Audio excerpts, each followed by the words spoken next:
नमस्ते हिमाचल, मैं हूं आपके साथ अब हुरेरा। शुरुआत इस वक्त की बड़ी खबर से करेंगे। शिमला से बड़ी खबर आ रही है, जहां पर सीएम सुक्खू कार्यक्रम में भाग लेंगे। स्टेट कोऑपरेटिव बैंक के कार्यक्रम में भाग लेंगे सीएम। बैंक की वेबसाइट भी लॉन्च करेंगे सीएम। राज्य अतिथि गृह पीटर हाफ में यह कार्यक्रम होगा। तो इस वक्त की बड़ी खबर आपको बता दें कि शिमला से बड़ी खबर आ रही है, जहां पर आज पीएम सुखविंदर सिंह सुक्खू कार्यक्रम में भाग लेने वाले हैं।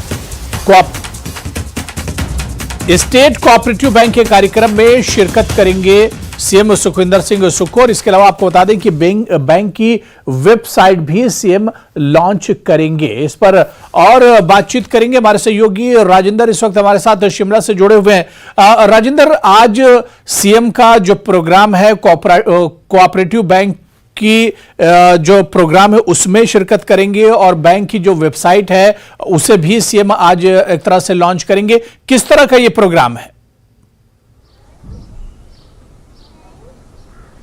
हाँ बिल्कुल अबू, दोपहर बाद ये कार्यक्रम होने वाला है और इसमें मुख्यमंत्री खुद ये वेबसाइट लॉन्च करेंगे। अपडेट जो बैंक की सर्विसेज हैं स्टेट कोऑपरेटिव बैंक की, उनको किया जाएगा। वेबसाइट भी इसमें लॉन्च की जाएगी और इसके अलावा बैंक का हम कह सकते हैं पूरी साल का लेखा जोखा भी कर्मचारियों के द्वारा, बैंक प्रबंधन के द्वारा मुख्यमंत्री के समक्ष रखा जाएगा। इसके अलावा कर्मचारियों के हित में कुछ और बातें भी समक्ष रखी जा सकती हैं कर्मचारी यूनियन के द्वारा भी, और बैंक प्रबंधन के द्वारा कर्मचारियों के लिए क्या किया जा रहा है। इसके अलावा कौन सी नई सर्विसेज प्रदेश की जनता के लिए बैंक के द्वारा शुरू की जा रही है, इसके ऊपर भी अब चर्चा की जाएगी। अब क्योंकि कोऑपरेटिव बैंक है तो ऐसे में प्रदेश सरकार की अहम भूमिका भी इसमें रहती है और प्रबंधन को लेकर भी कई बातों का जिक्र रहता है। तो वो तमाम चीज़ें आज कार्यक्रम में शामिल की जा सकती हैं, मुख्यमंत्री के समक्ष रखी जा सकती हैं। इसके अलावा बैंक कर्मचारियों की क्या डिमांड्स हैं वो भी मुख्यमंत्री के समक्ष रखी जा सकती हैं। तो हम कुल मिलाकर कह सकते हैं कि आज के कार्यक्रम में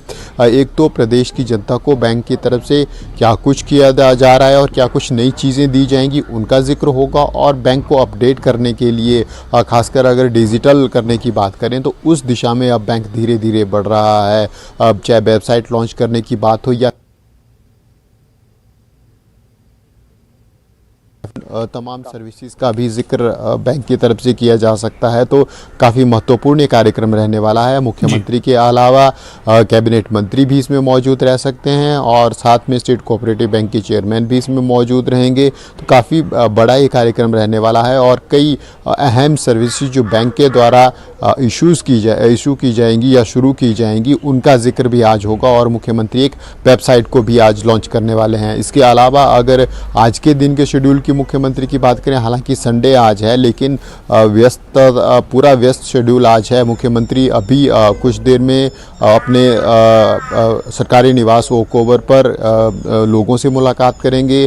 काफ़ी संख्या में लोग वहां पर जुटे हुए हैं यहाँ पर, और इसके जब लोगों की समस्याओं के समाधान के बाद फिर जो सरकारी कामकाज है वो भी मुख्यमंत्री निपटाएंगे, क्योंकि टूर में मुख्यमंत्री लगातार हैं। पिछले कल भी जिस प्रकार हमने देखा कि टूर से आने के बाद मुख्यमंत्री ने मीटिंग ली, तो तमाम इश्यूज़ हैं जिनको आज मुख्यमंत्री एड्रेस करेंगे। हालांकि संडे का दिन है और उम्मीद लगाई जा रही है कि शाम को 4-5 बजे के करीब मुख्यमंत्री प्रदेश सचिवालय भी जा सकते हैं। हालांकि यह भी तय नहीं है, लेकिन जिस प्रकार से कामकाज है और बिल्कुल राजेंद्र, जिस तरह से सीएम आज कोऑपरेटिव बैंक के कार्यक्रम में शिरकत करेंगे और इसमें शामिल होंगे, क्या लग रहा है कि जो स्टेट के और हिमाचल प्रदेश के छोटे यूनिट में जो लोग काम करते हैं या छोटे छोटे यूनिट जो कारोबार के लगाने चाहते हैं, जिससे हम स्मॉल इंडस्ट्री भी एक तरह से कह सकते हैं, क्या उनके लिए भी आज एक बड़ा मौका होगा और सीएम स्मॉल इंडस्ट्री या छोटे जो यूनिट लगाना चाहते हैं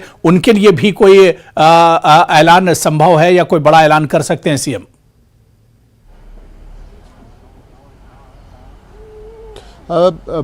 इसके लिए प्रदेश सरकार की तरफ से और केंद्र सरकार की तरफ से एसएमएस स्मॉल और मीडियम साइज जो इंडस्ट्रीज़ हैं हिमाचल प्रदेश में, उनके लिए पैकेज ज़रूर प्रदेश सरकार की तरफ से भी सहायता की जा रही है और केंद्र सरकार की तरफ से तो योजना है ही जिसको धरातल पर पहुंचाया जा रहा है। तो ऐसे में बैंक की तरफ से क्या योगदान इन योजनाओं में है, क्या स्वावलंबन योजना का जिक्र हो या फिर जो तमाम बेरोजगारों के लिए योजना है, क्या बैंक की तरफ से कितना ऋण अब तक दिया गया है, कितना ऋण और देने का प्रपोजल है, क्योंकि गारंटी इस ऋण की प्रदेश सरकार देती है, केंद्र सरकार देती है। तो ऐसे में उम्मीद की जाती है सभी बैंकों से, और स्टेट कोऑपरेटिव बैंक क्योंकि स्टेट का बैंक है, तो ऐसे में उम्मीद की जाती है कि प्रदेश के युवाओं को, बेरोजगारों को अधिक से अधिक स्वरोजगार के लिए अवसर उपलब्ध हो सके, और उसके लिए ऋण बैंक की तरफ से दिया जा रहा है। तो उसका लेखा जोखा भी बैंक की तरफ से रखा जाएगा, और टारगेट आगे क्या रहने वाला है बैंक का।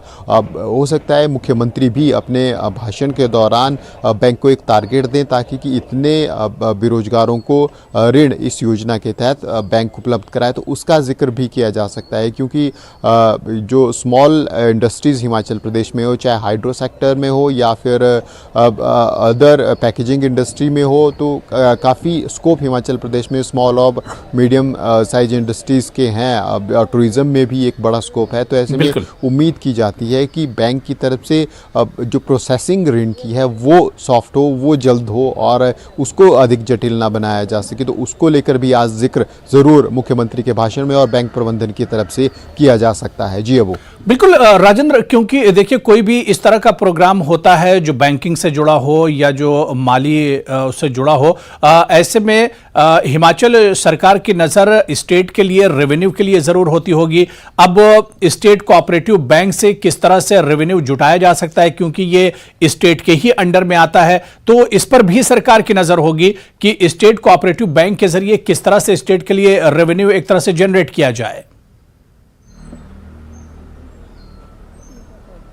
बिल्कुल अबू, रेवेन्यू की अगर हम बात करें तो अब ये record Himachal Pradesh state cooperative bank का है, जहां देश भर में कोऑपरेटिव ऑर्गेनाइजेशंस इतनी सशक्त नहीं है। काफ़ी बैंक्स का हमने देखा, अलग अलग राज्यों की खबरें सुनने में आ रही थी कि कोऑपरेटिव बैंक्स डूब रहे हैं या फिर डिफ़ॉल्टेड हो गए हैं, लेकिन Himachal Pradesh state cooperative bank लगातार पूरे देश में पहले दूसरे नंबर पर आता रहा है, और ये काफ़ी लंबे समय से ये सिलसिला चला रहा है। चाहे सरकार किसी की भी हिमाचल प्रदेश में हो, लेकिन जो परफॉर्मेंस स्टेट कोऑपरेटिव बैंक की है वो काफ़ी बेहतर है, और पिछले अब 3 से 4 सालों में काफ़ी बेहतरीन परफॉर्मेंस स्टेट कोऑपरेटिव बैंक की रही है, और पूरे देश में प्रथम स्थान पर रहा है अगर परसेंटेज के हिसाब से, जिस प्रकार से, और कई अवार्ड भी स्टेट कोऑपरेटिव बैंक को राष्ट्रीय स्तर पर मिले हैं। तो ऐसे में एक अच्छी इमेज स्टेट कोऑपरेटिव बैंक की हिमाचल प्रदेश की पूरे देश में है, और उसी इमेज के सारे लोगों का इन्वेस्टमेंट भी बड़ी संख्या में, अगर हिमाचल प्रदेश में हम कहें तो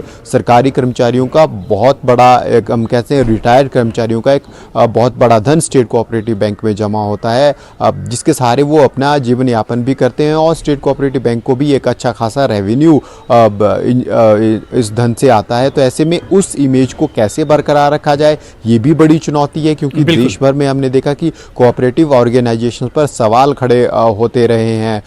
कई खबरें, चाहे वो साउथ इंडिया की बात हो या फिर मिडिल इंडिया की बात हो, बहुत से बैंक्स ऐसे हैं जो डूब गए और लोगों के पैसा भी डूबा है। लेकिन इन सब तमाम चीज़ों के बीच में Himachal Pradesh state cooperative bank की परफॉर्मेंस लगातार बेहतर रही है, और देश भर में अवार्ड भी मिलते रहे हैं। अब पिछले दिनों हमने देखा कि मुंबई में जिस प्रकार से कार्यक्रम हुआ, और स्टेट कोऑपरेटिव बैंक के चेयरमैन खुशराम बालनाटा उस वक्त थे, तो उनसे पूछा गया प्रबंधन के बारे में, तमाम चीज़ों के बारे में, ताकि पूरे देश के जो ऑर्गेनाइजेशन है स्टेट कोऑपरेटिव बैंक की, उनको एक रास्ता भी मिल सके। और इसी दिशा में अब Himachal Pradesh state cooperative bank आगे बढ़ रहा है, सर्विसेज को डिजिटल कर रहे हैं जितना जल्दी हो सके और जितने बड़े स्तर पर हो सके, ताकि नेशनल बैंक के साथ एक अच्छा कंपटीशन दे सकें डिजिटलाइजेशन के दौर में भी, और ग्राहकों को सुविधा प्रदान करने के दौर में भी। जी अबू। तो बिल्कुल जाहिर सी बात है कि स्टेट कोऑपरेटिव बैंक स्टेट के लिए भी काफ़ी फायदेमंद हो सकता है, और इसी वजह से लगातार सरकार इस पर फोकस कर रही है। राजेंद्र, आप हमारे साथ बने रहिए, एक और बड़ी खबर आ रही है उस पर भी हम आपसे चर्चा करेंगे। शिमला से ही ये बड़ी खबर है, जहां पर प्रदेश कांग्रेस अध्यक्ष प्रतिभा सिंह ने बैठक बुलाई है। कांग्रेस जिला अध्यक्षों की यह बैठक बुलाई गई है। कांग्रेस मुख्यालय राजीव भवन में यह बैठक होगी। लोकसभा चुनाव की तैयारियों पर बात होगी। पार्टी की रणनीति पर भी विचार विमर्श किया जाएगा। तेजेंद्र पाल सिंह बिट्टू भी इस मीटिंग में शिरकत करेंगे। तो आज कांग्रेस की अहम बैठक है। खुद प्रदेश कांग्रेस अध्यक्ष प्रतिभा सिंह ने यह बैठक बुलाई है। कांग्रेस जिला अध्यक्षों की यह बैठक बुलाई गई है। कांग्रेस मुख्यालय राजीव भवन में यह बैठक होगी। लोकसभा चुनाव की तैयारियों पर इस बैठक में चर्चा होगी। पार्टी की आगे की रणनीति तय होगी और इसके अलावा इस पर विचार विमर्श भी एक तरह से किया जाएगा। और हमारे सहयोगी राजेंद्र लगातार हमारे साथ जुड़े हुए हैं। राजेंद्र, आज प्रतिभा सिंह ने जो कांग्रेस के जिला अध्यक्ष हैं, जो प्रेसिडेंट हैं डिस्ट्रिक्ट्स के, उनकी एक मीटिंग बुलाई है। क्या कुछ इशारा मिल रहा है? कौन कौन से इश्यूज या एजेंडे होंगे जिस पर आज प्रतिभा सिंह इस मीटिंग में बातचीत करेंगी? अब एजेंडा बिल्कुल साफ है। लोकसभा चुनावों को लेकर ये बैठक है और तमाम इश्यूज लोकसभा चुनावों को लेकर इस बैठक में डिस्कस किए जाएंगे। पूरे प्रदेश के सभी जिलों के कांग्रेस के जिला अध्यक्ष इस बैठक में भाग लेंगे। खुद प्रतिभा सिंह प्रदेश अध्यक्ष इसमें मौजूद रहेंगी और तमाम इश्यूज को डिस्कस किया जाएगा। हम कह सकते हैं कि अब कांग्रेस धीरे धीरे उस ट्रैक पर आगे बढ़ रही है जिसमें लोकसभा चुनावों को लेकर प्रचार प्रसार और प्रबंधन को लेकर तमाम चीज़ें अब धीरे धीरे परखी जा रही हैं और उनको नई योजना की इम्प्लीमेंटेशन की तैयारी भी हो रही है और उसी को लेकर ये पूरी प्लानिंग को लेकर ये बैठक आज होने वाली है। अब केंद्र की तरफ से पर्यवेक्षक भी इसमें मौजूद रहेंगे और तमाम चीज़ें डिस्कस रहेंगी। सीरियसनेस का पता इसी बात से लगाया जा सकता है क्योंकि प्रतिभा सिंह जो खुद प्रदेश अध्यक्ष हैं और मंडी से चुनाव लड़ती हैं सांसद का, वो लगभग पूरे संसदीय क्षेत्र का दौरा एक बार कर चुकी हैं। लगातार मंडी का रुख कर रही हैं। लाहौल स्पीति से लेकर अगर हम कहें तो भरमौर तक पूरा संसदीय क्षेत्र लगभग उन्होंने छान दिया है और बार बार जाकर जनसभाएं कर रही हैं, चाहे वो कुल्लू की बात हो, मंडी जिला की बात हो, जोगिंदरनगर, तो तमाम क्षेत्रों में वो खुद दौरा कर चुकी हैं। और एक बात उन्होंने कही भी है कि वो तैयारी लोकसभा चुनावों की कर रही हैं और अपनी तरफ से वो तैयार हैं। जैसे ही पार्टी हाईकमान उनको टिकट देगी वो चुनाव में उतर जाएंगी, लेकिन अपनी तरफ से तैयारी उनकी पूरी है। तो वही इम्प्लीमेंटेशन की जा रही है कि चारों संसदीय क्षेत्रों में हर जगह किस प्रकार से अभी तक की तैयारी है और कौन कौन कैंडिडेट्स हो सकते हैं। हल्की फुल्की चर्चा इस विषय के ऊपर भी हो सकती है, लेकिन फैक्टर्स कौन से हावी रहने वाले हैं लोकसभा चुनावों में अगर स्थानीय तौर पर हम बात करें हिमाचल प्रदेश में, क्योंकि कांगड़ा में अलग रणनीति कांग्रेस की तरफ से रह सकती है, मंडी में अलग होगी, शिमला में अलग होगी, हमीरपुर में अलग होगी। तो ऐसे में सभी जिलाध्यक्षों को कुछ कार्य दिए जाएंगे। जो प्लानिंग नेशनल लेवल पर कांग्रेस की हो रही है उसी के अनुसार आज की बैठक में भी जिक्र किया जाएगा, क्योंकि केंद्र की तरफ से जो प्रतिनिधि हैं वो इन तमाम चीज़ों को रख सकते हैं और फिर उनको कैसे चरणबद्ध तरीके से आगे बढ़ाना है, किस प्रकार से, क्योंकि भाजपा की तरफ से राष्ट्रीय अध्यक्ष जेपी नड्डा आ रहे हैं, वो कुल्लू में एक बड़ी जनसभा को संबोधित करेंगे। अब इसके अलावा हमीरपुर संसदीय क्षेत्र में कार्यक्रम रखा गया है। तो ऐसे में इसी के उत्तर हम कह सकते हैं प्रत्युत्तर में कांग्रेस को भी बड़े कार्यक्रम आयोजित करने हैं, तो उसको लेकर भी संभावनाएं तलाशी जाएंगी कि कहां कार्यक्रम हो सकते हैं और किन लोगों को बुलाया जा सकता है, अगली इम्प्लीमेंटेशन क्या रहेगी। तो तमाम इश्यूज को लेकर राजेंद्र आपने बिल्कुल सही राजेंद्र आपने एक बात कही कि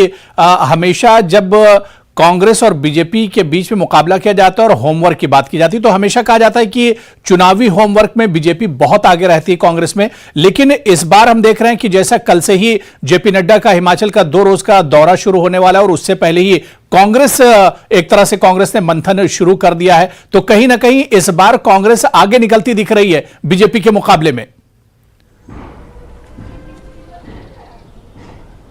बिल्कुल तैयारियों को लेकर है, क्योंकि भाजपा की मीटिंग काफ़ी पहले तय हो गई थी और अगर हम ज़रूर बराबर नेक टू नेक काम चला हुआ है हिमाचल प्रदेश में। अगर पिछले कुछ चुनावों के रिजल्ट्स भी हम देखें तो वो कांग्रेस के फेवर में रहे हैं। लगातार 3 से 4 चुनाव जो हिमाचल प्रदेश में हुए हैं उनमें कांग्रेस ने जीत हासिल की है और उसी मोमेंटम को कांग्रेस बरकरार भी रखना चाहेगी। इसीलिए इस प्रकार की बैठकों का आयोजन किया जा रहा है।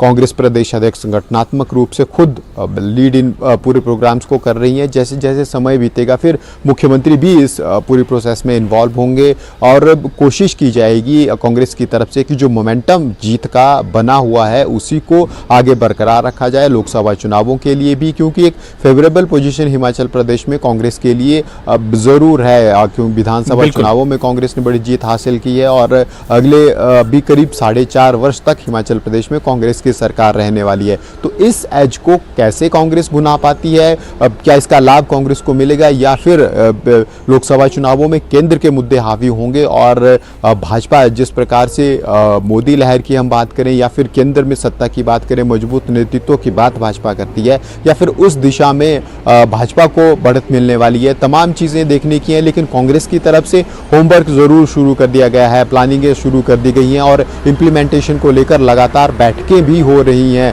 हमने देखा चाहे ग्राउंड लेवल पर बैठकों की बात हो, चाहे कांग्रेस प्रदेश अध्यक्ष खुद जिला में जाकर बैठकें कर रही हो या फिर प्रदेश कार्यालय में बैठकों का दौर शुरू हो गया हो। अब जिस प्रकार से जिलाध्यक्षों की बैठकें हैं, उसी प्रकार से अलग अलग मोर्चे जो कांग्रेस के अलग अलग फ्रंटल ऑर्गेनाइजेशन है, उनकी बैठकों का दौर भी अब शुरू होने वाला है इन बैठकों के बाद। तो ऐसे में लोकसभा चुनावों को लेकर हिमाचल प्रदेश में अब गहमा गहमी शुरू हो गई है। राजेंद्र, जिस तरह से आपने बताया कि लोकसभा के चुनाव को लेकर कांग्रेस भी एक तरह से कमर कसती हुई अब नजर आ रही है और इसी सिलसिले में आज की मीटिंग है जो काफी इंपॉर्टेंट मानी जा रही है। बहुत बहुत शुक्रिया राजेंद्र, आप इस मीटिंग पर नजर बनाए रखिए, दोबारा से आपके साथ जुड़ेंगे, इस पर चर्चा करेंगे।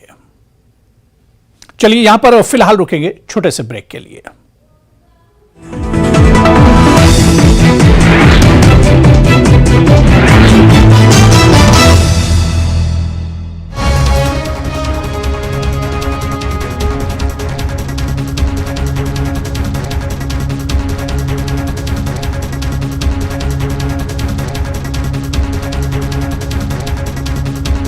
बैद्यनाथ कब्ज हर, पुरानी कब्ज, एसिडिटी व अन्य पेट की परेशानी में उपयोगी।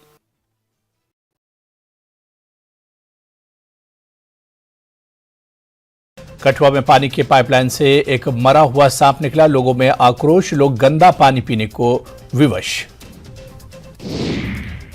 वडगाम और मागाम के आसपास के इलाकों में मेडिकल दुकानों का अचानक निरीक्षण, कानून का उल्लंघन करने पर 7 दुकानों को सील कर दिया गया। मागाम के drug control officer Pirzada Tasadduq Hussain के नेतृत्व में जांच की गई। टनबर्ग में हाईटेक पॉली ग्रीन हाउस में तरह तरह की सब्जियों के पौधे उगाए जा रहे हैं। किसानों और काश्तकारों के लिए फायदेमंद, विभाग की ओर से इस सुविधा से किसान काफी खुश। पुलिस नदी में पहली बार राफ्टिंग का ट्रायल, राफ्टिंग करने वाले लोगों में खुशी की लहर। इसके जरिए युवाओं के लिए रोजगार के अच्छे अवसर हासिल किए जा सकते हैं। श्रीनगर के युवाओं का एक समूह साइकिल से घाटी का भ्रमण कर रहा है। Jammu Kashmir mountain biking association के बैनर तले साइकिलिंग सदस्यों ने साइकिल से तराल में कुछ स्थलों का दौरा किया। केंद्रीय पेट्रोलियम और प्राकृतिक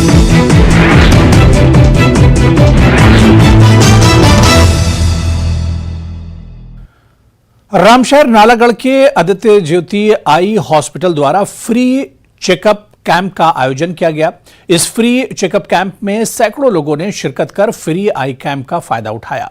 साथ ही आयोजकों द्वारा मरीजों को फ्री दवाइयां और चश्मे वितरित किए गए। इस मौके पर मीडिया से बातचीत करते हुए आयोजकों ने कहा कि उनके अस्पताल की ओर से जगह जगह पर क्षेत्र में फ्री आई चेकअप कैंप का आयोजन किया जाता है ताकि गरीब लोगों को इसका फायदा मिल सके। यहाँ पे निःशुल्क कैंप लगा हुआ है। यहाँ पे दवाइयाँ, चश्मे और किसी भी चीज़ का कोई चार्ज नहीं है। हम लोग निःशुल्क सेवा प्रदान कर रहे हैं, हम और हमारे हॉस्पिटल की ये टीम है जो कि यहाँ पे आई हुई है और बहुत अच्छा है ये यहाँ पे। और इस शहर के भी लोग बहुत अच्छे हैं, इन्होंने आके जांचें करवाई हैं। अभी तक सुबह से अब तक हम लोगों ने 60 लोगों का जांच किया है। बाकी हम लोग शाम तक अभी यहाँ पे है, देखते हैं कितने लोग और आते हैं यहाँ पे। और हमारे हॉस्पिटल में 7 दिन निःशुल्क आँखों की जाँच होती है और ऑपरेशन वगैरह करने के लिए जो भी सारी मशीनी सुविधाएं हैं सारी हमारे पास उपलब्ध हैं।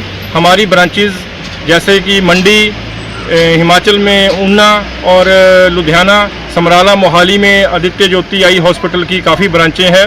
अब आपके शहर नालागढ़ में पीएनबी बैंक के पीछे भी ये हॉस्पिटल खुल गया है और यहाँ पे हिमकेयर कार्ड और सरकारी कर्मचारियों के लिए विशेष छूट है। सुक्खू सरकार ने राज्य के 5 कस्बों में पेयजल और स्वच्छता सेवाओं में सुधार करने का फैसला लिया है। इन कस्बों में मनाली, बिलासपुर, पालमपुर, नाहन और करसोग शामिल है। सीएम सुखविंदर सिंह सुक्खू ने कहा कि इन कस्बों में बेहतर सीवरेज सुविधाओं को विकसित करने और मनाली पालमपुर में पेयजल आपूर्ति में सुधार करने के लिए हाल ही में फ्रांसीसी विकास एजेंसी से समझौता ज्ञापन पर हस्ताक्षर किए गए हैं। परियोजना के तहत लोगों को इन 5 कस्बों में सीवरेज के कनेक्शन दिए जाएंगे और सीवरेज ट्रीटमेंट प्लांट को अत्याधुनिक तकनीक के साथ डिजाइन किया जाएगा।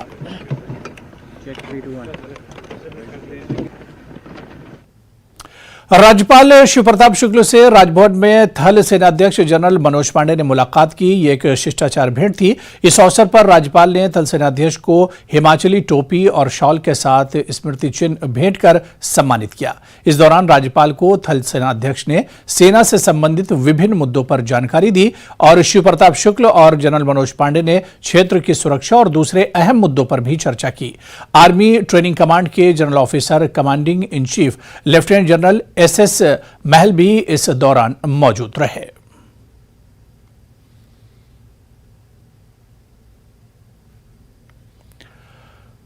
राजस्थान के बाद बाल विधानसभा सत्र आयोजित करने वाला हिमाचल प्रदेश देश का दूसरा राज्य बन जाएगा। जी हां, 12 जून यानी कल होने वाले बाल सत्र के लिए 68 विधायकों का चयन कर लिया गया है और इनमें से सुंदरनगर की रहने वाली 10वीं कक्षा की छात्रा जाह्नवी प्रदेश की पहली बाल मुख्यमंत्री चुनी गई हैं। इस बाल सत्र को लेकर विधानसभा अध्यक्ष कुलदीप सिंह पठानिया ने कहा कि 68 छात्र विधानसभा का एक दिन का सत्र चलाएंगे। प्रोटेम स्पीकर चुन लिया गया है और रविवार को मंत्रिपरिषद का ऐलान होगा। साथ ही स्पीकर, डिप्टी सीएम और नेता प्रतिपक्ष का भी चुनाव होगा।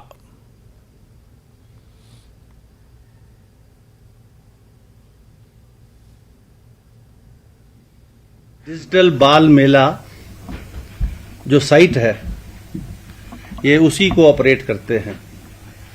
यानी ये जो बाल विधानसभा हो रही है और इसमें जो रजिस्ट्रेशन, सिलेक्शन प्रोसेस और ऑडिशन वगैरह जो भी हुए हैं उसमें जो हमारा डिजिटल बाल मेला की जो वेबसाइट है उसका बहुत बड़ा रोल है।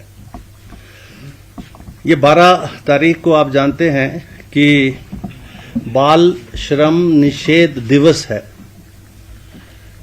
बच्चे जो है ये जो बिलो 18 हैं, फोर्स लेबर वगैरह वगैरह की जो कुरीतियां समाज के अंदर हैं, तो उसी परिप्रेक्ष्य में, उसी परिदृश्य में ये बाल विधानसभा हो रही है कि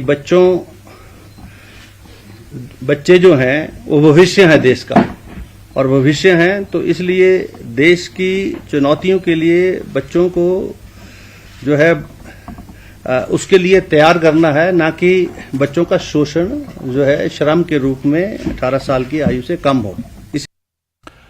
तो वहीं जाह्नवी ने विधानसभा अध्यक्ष से मिलकर सदन की कार्यवाही को समझा। बाल सत्र में शामिल होने वाले बाल विधायक भी इस मौके पर विधानसभा भवन पहुंचे।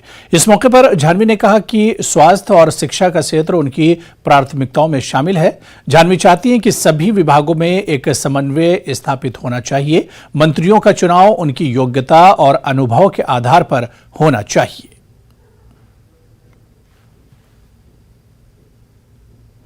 राजस्थान के बाद हिमाचल अब देश का दूसरा ऐसा राज्य बन गया है जहां पर बच्चों की सरकार चलेगी और बच्चे ही विधानसभा में बैठेंगे। बाल मुख्यमंत्री हैं वो हमें मिल गई हैं जाह्नवी के रूप में। जाह्नवी इस वक्त हमारे साथ है, 10वीं कक्षा के छात्र है, सुंदरनगर की रहने वाली है।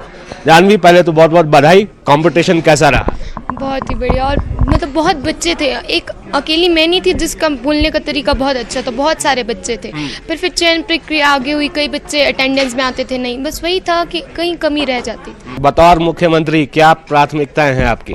सबसे पहली प्राथमिकता तो यही होगी, अगर मुझे असल में मुख्यमंत्री बनने का मौका मिलता है तो जो भी मैं मंत्री बनाऊंगी वो उनके अनुभव और क्वालिफिकेशंस के आधार पर बनाऊंगी। इसी के सिवाय मैं जितने भी सरकारी विभाग हैं उनमें समन्वय स्थापित करके जो भी हमारी आम जनता की मूलभूत समस्याएं हैं, जिसमें सबसे ज़्यादा शिक्षा और स्वास्थ्य हैं, उनके लिए जितने भी हमारे पास उपलब्ध संसाधन हैं उनके द्वारा उनका निवारण करने के लिए उनमें थोड़ी और प्रोसेस करवाऊंगी, उनमें थोड़े और कुछ एडिशन करवाऊंगी। विधानसभा के बारे में क्या समझते हो? विधानसभा, अब जैसे हम कोई नीतियाँ वगैरह बनाते हैं, जो बाहर हम कोई सोचते हैं यार ये नीति बनानी थी, वो बाहर बड़ा लागू होगी, कोई कानून बाहर बड़ा लागू। एक विधानसभा एक ऐसी जगह है जहाँ आकर आप अपनी बात रखें, अपनी नीतियाँ रखें और यहीं वो नीतियाँ लागू होंगी, बाहर कहीं नहीं होगी। तो विधानसभा एक मेन रोल निभाता है कानून बनाने में। तो सही मायने में अभी पॉलिटिक्स हो रही है, वहाँ भी योग्यता के आधार पर मुख्यमंत्री मंत्री बनना चाहिए। बिल्कुल बिल्कुल बनना चाहिए, बिल्कुल ये ज़रूरी है। मान लीजिए अब कोई हम एजुकेशन मिनिस्टर बनाते हैं, उस एजुकेशन के बारे में कुछ पता ही नहीं है। स्वास्थ्य को लेकर क्या है आपका विजन? स्वास्थ्य को लेकर देखिए, हम आजकल देखते हैं, हम अस्पताल जाते हैं, इतनी लंबी लंबी लाइनें होती है, बीमार इंसान के साथ आया जो आदमी होता है, अटेंडेंट होता है, वो भी थक जाता है। इससे अच्छा इतनी जो ये लंबी लंबी लाइन है, एक डॉक्टर है, इससे अच्छा एक ही, मतलब मान लीजिए हमारे पास कोई स्किन का स्पेशलिस्ट है और उसके पास लाइनें बहुत लंबी लगी, तो दो तो होनी चाहिए एटलीस्ट, जिससे कि ये जो लोग हैं ना, ये परेशानियों का सामना न कर। क्या आपकी जो समझ है पॉलिटिक्स के प्रति, नीतियों के प्रति, हमारे जो सिस्टम है उसके प्रति, वो बड़ी है? क्या इस तरह के आयोजन बार बार होने चाहिए? बिल्कुल, इससे बच्चों में जागरूकता पैदा होगी। पॉलिटिक्स के बारे में मैं बताती हूँ, इस आयोजन से पहले इतना नहीं जानते जितना मेरे पेरेंट्स बताते थे और जितना टीचर से सीखा था। अब इसके बाद पता चला हाँ, मुख्यमंत्री का क्या रोल होता है, वो आखिर क्या करता है। जो हम सोचते हैं ना, उससे बढ़कर होते हैं इनके रोल मंत्रियों के। आप कह रहे हैं प्रधानमंत्री को दो विषयों के बारे में ज्यादा सोचे, स्वास्थ्य और शिक्षा। मुख्यमंत्री को क्या कहेंगे, सुखविंदर सिंह सुक्खू को? उनको भी इन्हीं दो चीज़ों के बारे में कहूँगी, क्योंकि अगर आप देखें ना, तो ये दो चीज़ की कमी आपको हर जगह कहीं ना कहीं कुछ कमी हर क्षेत्र में होती है, पर ये दो कमियां ज़्यादातर क्षेत्रों में आपको देखने को मिल ही जाती हैं। क्राइटेरिया जो है इन्होंने यहाँ से सेट किया है कि जो नेता अब बनना चाहिए उसकी भी योग्यता तय होनी चाहिए। शिमला से कैमरा सहयोगी दीपक राणा के साथ रणबीर सिंह, न्यूज़ 18 हिमाचल।